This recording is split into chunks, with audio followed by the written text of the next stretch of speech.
ఓం శ్రీ గురుభ్యో నమః. ఓం శ్రీ కాలభైరవాయ నమః.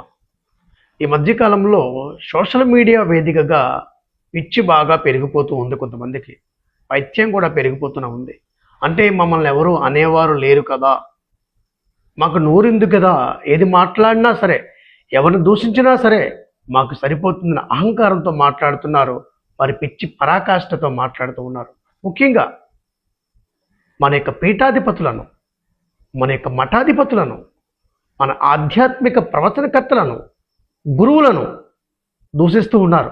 కొంతమంది అజ్ఞానంతో దూషిస్తూ ఉంటే, కొంతమంది ఇటువంటి మహానుభావులని, పీఠాధిపతులను, గురువులను దూషించి, ప్రవచనకర్తలను దూషించి మీడియాలో హైలైట్ అవుదామని చూస్తున్నారు కొంతమంది. దయచేసి ఇటువంటి పిచ్చి వ్యవహారాలు మానుకుంటేనే మంచిది. ఒక్కొక్కరికి ఒక్కొక్క పరిమితి ఉంటుంది. ఆ పరిమితిలో ఉంటే వారికి, వారి కుటుంబానికి, ఈ సమాజానికి కూడా మంచిదని భావన చేస్తూ ఉంటారు. మీకుండే జ్ఞానము, మీకుండే మంచి విషయం ఏదైతే ఉందో అది అందరికీ తెలియజేయడం ప్రయత్నం చేయండి. కానీ మన గురువులను, మన పండితులను, అలాగే ముఖ్యంగా మన యొక్క జగద్గురువులను, పీఠాధిపతులను, మఠాధిపతులను కించపరచడం, చులకనగా మాట్లాడడం, వారిపై నిందలు వేయడము, ఇటువంటివి మానుకుంటే అందరికీ కూడా మంచిది. ఇది ఒక రకంగా నేను చాలా బాధతో మాట్లాడుతూ ఉన్నాను. ఒక ప్రవచనకర్త గురించి కూడా తప్పుగా ప్రచారం చేస్తూ ఉన్నారు.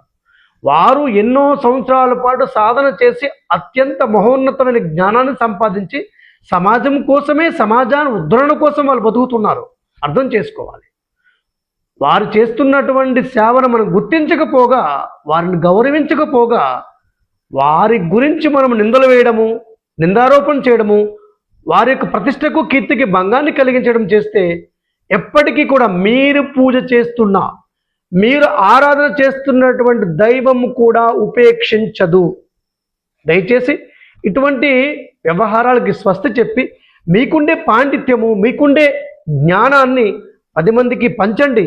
మన ధర్మాన్ని కాపాడండి. మన ధర్మాన్ని ఉన్నతమైన స్థితిలో ఉంచడానికి ప్రయత్నం చేయండి తప్ప, మన ధర్మంలో ఉండేటటువంటి వారి గురించి తప్పుగా మాట్లాడి యావత్ సనాతన ధర్మాన్ని కూడా మీరు ఎట్టి పరిస్థితుల్లో కూడా మీరు ఇబ్బంది పెట్టేలా, అవమానపరిచేలా మాత్రం ప్రయత్నం చేయొద్దని అందరినీ కూడా వేడుకుంటూ ఉన్నాను.